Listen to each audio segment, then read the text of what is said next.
Friends, सोचो एक ऐसी सुबह जहां सूरज अभी पूरा निकला भी नहीं। साइबेरिया के डेंस जंगल में लोग अपने टेंट्स में सो रहे हैं, कुत्ते चैन से बैठे हैं और सब कुछ शांत है। फिर अचानक आसमान में एक रोशनी का गोला दिखाई देता है। कोई शूटिंग स्टार नहीं और कोई प्लेन भी नहीं, एक आग का गोला जो इतना ब्राइट था कि लोगों ने कहा जैसे दो सूरज एक साथ चमक रहे हों। और फिर एक डेफनिंग एक्सप्लोजन। धरती हिली, पेड़ गिर गए, घर टूट गए। हवा का झटका इतना था कि 60 किलोमीटर दूर तक लोग बेहोश हो गए। और उसके बाद एक ब्लैक स्मोक, एक साइलेंस। ऐसा लगता था जैसे एपोकलिप्स आ गया हो। Shocking right? ये था टुंगुस्का एक्सप्लोजन, 30 जून 1908 का दिन। और तब से लेकर आज तक ये इवेंट दुनिया के सबसे बड़े अनसॉल्व्ड मिस्ट्रीज में से एक है। सो फ्रेंड्स, एक बार फिर से welcome back on our channel knowledge IQ। तो चलिए डाइव करते हैं वीडियो में। तो फ्रेंड्स, टुंगुस्का रीजन रशिया का एक रिमोट एरिया है जहां सिविलाइजेशन से दूर सिर्फ जंगल, नदियां और पेड़ हैं। वक्त था सुबह के करीब 7:17 AM। लोगों ने देखा एक ब्राइट ऑब्जेक्ट ईस्ट के डायरेक्शन में आसमान में मूव कर रहा है। आई विटनेसेस के हिसाब से वो चीज जली हुई लग रही थी और पीछे से धुआं छोड़ रही थी। और जैसे ही वो ग्राउंड के पास पहुंची, एक मैसिव एक्सप्लोजन हुआ। शॉकवेव में 2150 स्क्वायर किलोमीटर्स के एरिया में हर पेड़ को गिरा दिया। सोचो अगर वो एरिया न्यूयॉर्क सिटी में होता तो पूरे मैनहट्टन के बराबर जगह तबाह हो जाती। कुछ रिपोर्ट्स के मुताबिक उसके बाद आग के तूफान जैसे हवा चली, जंगल के पेड़ जैसे किसी जायंट ने नीचे दबा दिए हो। कोई क्रेटर नहीं मिला, कोई डबरी भी नहीं, बस millions of trees flattened in one direction. Scientist ने एस्टिमेट किया कि उस एक्सप्लोजन की पावर 15 मेगाटन्स ऑफ TNT के बराबर थी। That's more than the Hiroshima atomic bomb, almost 1000 times powerful than that. पर सवाल यह है, अगर इतनी बड़ी एक्सप्लोजन हुई तो बॉम्ब कहां था? टुंगुस्का एरिया इतना रिमोट था कि 1908 के बाद भी कोई इन्वेस्टिगेशन 19 साल तक नहीं हुई।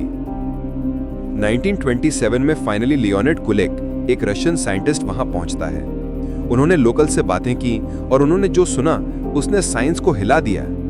लोग कह रहे थे आसमान में एक फायरबॉल आया, फिर एक दूसरा एक्सप्लोजन हुआ और उसके बाद हवा में कुछ चमक रहा था। कुलिक और उसकी टीम जब साइट तक पहुंचे, वो सब कुछ रिकॉर्ड करते हैं। पेड़ सब एक ही डायरेक्शन में गिरे हुए, जैसे ब्लास्ट एपिसेंटर से हवा ने उन्हें उड़ा दिया हो।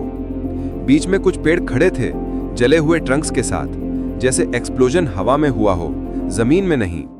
कोई क्रेटर नहीं था, कोई मेटेलिक डेब्री भी नहीं मिली।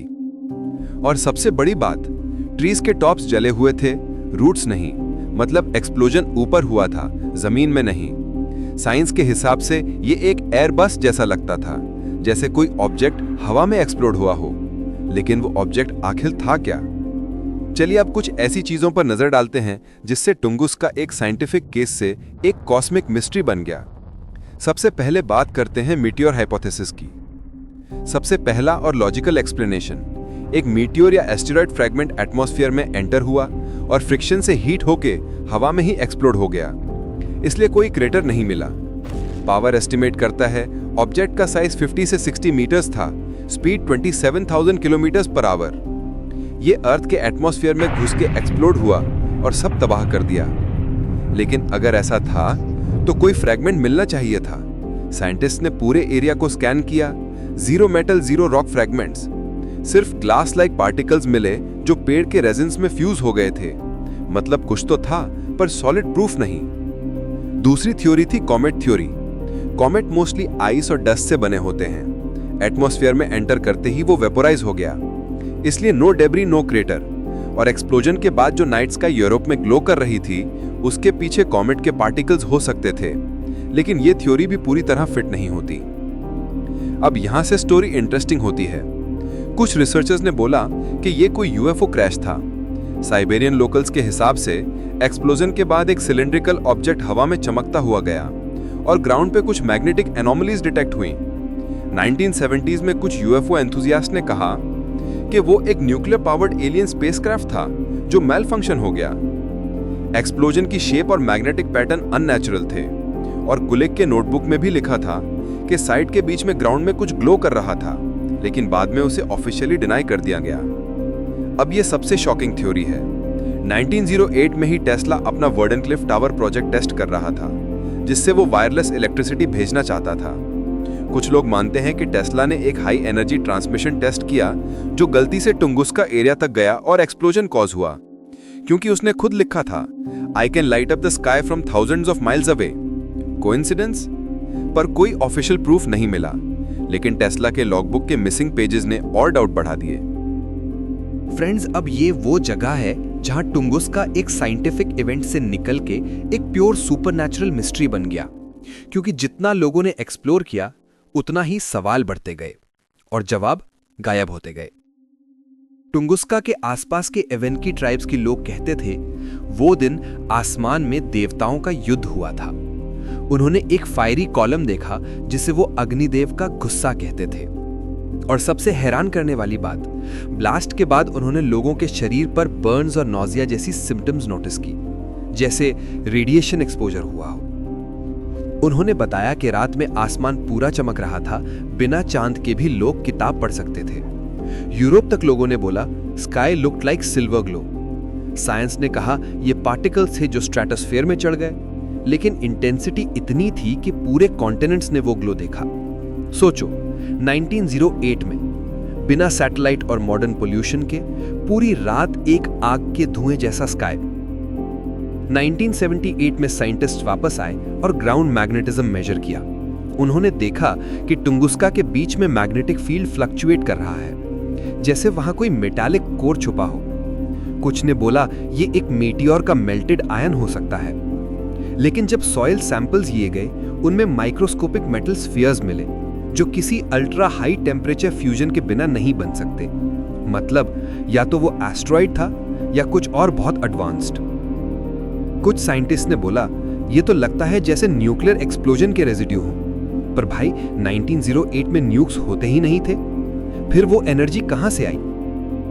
सैटेलाइट और ड्रोन इमेजेस यानी लेटेस्ट स्टडीज में देखा गया कि ट्रीज एक बटरफ्लाई शेप में गिर गए थे। मतलब एक्सप्लोजन एक साइड से आया, एक स्ट्रेट लाइन में फैला, यानी एक डायरेक्शन में फोकस्ड ब्लास्ट। ये कोई रैंडम मीटियोर इंपैक्ट नहीं लगता, जैसे कोई ऑब्जेक्ट डिसेंड हुआ, हॉवर किया और फिर ऊपर हवा में एक्सप्लोड हो गया। एक थ्योरी के मुताबिक may be it was a control detonation, जैसे किसी ने इंटेंशनली ब्लास्ट किया हो। पर कौन करेगा साइबेरिया के जंगल में ऐसी टेस्टिंग?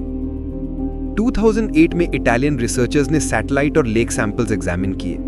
उन्होंने कहा कि नियर बाय लेक चेको शायद टुंगुस्का का इंपैक्ट क्रेटर हो सकता है। लेक के अंदर सोनार स्कैन में कॉर्न शेप डिप्रेशन मिला और सेडिमेंट्स में वही टाइनी मेटल स्फीयर्स थे। लेकिन एक प्रॉब्लम थी, लेक के एज के हिसाब से वो हंड्रेड्स ऑफ ईयर्स पुरानी थी, 1908 की नहीं। फिर भी कुछ क्लूज मिलते रहे। 2013 में रशियन साइंटिस्ट ने एक और शॉकिंग डिस्कवरी की।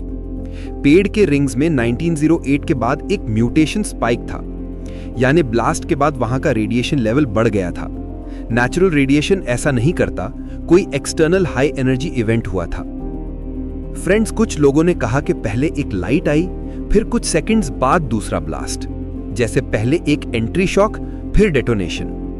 एक थ्योरी के हिसाब से ऑब्जेक्ट दो पार्ट्स में स्प्लिट हुआ और दोनों ने सेपरेट शॉकवेव्स बनाई, लेकिन कोई मटेरियल नहीं मिला। तो फिर वो प्लाज्मा बॉल था या कुछ ऐसा जो मैटर में कन्वर्ट हो गया। रशियन फोकलोर में टुंगुस्का को फायर फ्रॉम हेवन बोला गया था। कुछ शामन कहते थे वो देवता का पनिशमेंट था क्योंकि इंसान प्रकृति से ज्यादा घमंड करने लगे थे। इंटरेस्टिंगली, ब्लास्ट के बाद लोगों ने बोला कि कुछ दिन तक उन्होंने हवा में अजीब हमिंग साउंड सुनी और कुछ लोग बीमार पड़ गए। साइंटिफिक एक्सप्लेनेशन इंफ्रासोनिक शॉकवेव्स थी, पर फ्रीक्वेंसी इतनी लो थी कि वो फील होती थी, सुनाई नहीं देती थी। पैरानॉर्मल बिलीवर्स के लिए ये एनर्जी रेजोनेंस थी, यानी कुछ इंटरडिमेंशनल गेटवे खुला था। फ्रेंड्स, एक और आउटलैंडिश पर फैसिनेटिंग थ्योरी ये है कि टुंगुस्का में एक वर्म होल इवेंट हुआ था, जैसे एक दूसरे डिमेंशन का डोर खुल गया हो और एक एनर्जी बर्स्ट निकल गया हो। क्वांटम फिजिसिस्ट्स के एक पेपर में लिखा गया था कि energy pattern matches something like a mini black hole passing through earth. उन्होंने कैलकुलेशन दी कि अगर एक टाइनी ब्लैक होल अर्थ के एटमॉस्फेयर से गुजरता तो वो एंट्रेंस और एग्जिट दोनों साइड शॉकवेव्स बनाता। टुंगुस्का का पैटर्न बिल्कुल वैसे ही लगता है। Scary, right? फ्रेंड्स, सबसे अजीब बात ये थी कि 100 इयर्स के बाद भी टुंगुस्का में कुछ जगहों पर वेजिटेशन अबनॉर्मल ग्रो कर रहा है। ट्री डेंसिटी और क्लोरोफिल रेट हाई है, जैसे सॉइल में एनर्जी अब्सॉर्ब हो गई हो। कुछ रिसर्चर्स ने बोला it's like the land healed itself using the energy. और जो इंसेक्ट्स वहां स्टडी हुए उनमें जेनेटिक वेरिएशंस पाए गए। मतलब ब्लास्ट सिर्फ तोड़ने वाला नहीं था, कुछ बदल भी गया था। नासा ने टुंगुस्का एक्सप्लोजन को सिमुलेट किया और बोला कि मोस्ट लाइकली ये एक स्टोनी एस्ट्रॉइड था 30 to 50 मीटर्स का, जो 8 किलोमीटर ऑल्टीट्यूड पे एक्सप्लोड हुआ। लेकिन जब उन्होंने कंपैरिजन किया 2013 के चेलेबंस्क मीटियोर से, तो उन्होंने कहा कि Tunguska was 100 times stronger but left 0 fragments. मतलब पैटर्न फिट नहीं होता। इवन मॉडर्न सेंसर्स और रेडार डेटा के बिना भी लोगों के आई विटनेस अकाउंट्स अननेचुरल लगते हैं। सो फ्रेंड्स, साइंटिस्ट मानते हैं कि अगर टुंगुस्का जैसा इवेंट पॉपुलेटेड सिटी के ऊपर होता तो 10 लाख लोग तुरंत मर जाते। और ये एक रिमाइंडर है कि अर्थ हर वक्त कॉस्मिक अटैक के रिस्क में है। नासा के डेटा के मुताबिक एवरी 300 इयर्स ऐसी एक टुंगुस्का साइज्ड एस्ट्रॉइड अर्थ के पास आता है। मतलब अगला कभी भी हो सकता है। बस डिफरेंस इतना होगा कि अब वो जंगल नहीं, किसी सिटी के ऊपर होगा। सो फ्रेंड्स, टुंगुस्का के एक्सप्लोजन को 115 इयर्स हो गए हैं, लेकिन हर साल नए थियरीज, नए एक्सपेरिमेंट्स और नए सवाल उठते हैं। क्या वो मीटियोर था, या कुछ और एडवांस टेक्नोलॉजी जो हम समझ नहीं पाए, या फिर एक मैसेज फ्रॉम द यूनिवर्स कि तुम अपने पावर पे ज्यादा गर्व मत करो, हमेशा कुछ ऐसा है जो तुमसे बड़ा है। और फ्रेंड्स, अगर ये वीडियो पसंद आई हो तो लाइक जरूर करें और सब्सक्राइब करें नॉलेज IQ को, जहां हम दुनिया के ऐसे ही हिडन, मिस्टीरियस और शॉकिंग ट्रूथ्स हर वीडियो में आप तक लाते रहेंगे। मिलते हैं अगले एपिसोड में एक और मिस्ट्री के साथ। तब तक के लिए गुड बाय।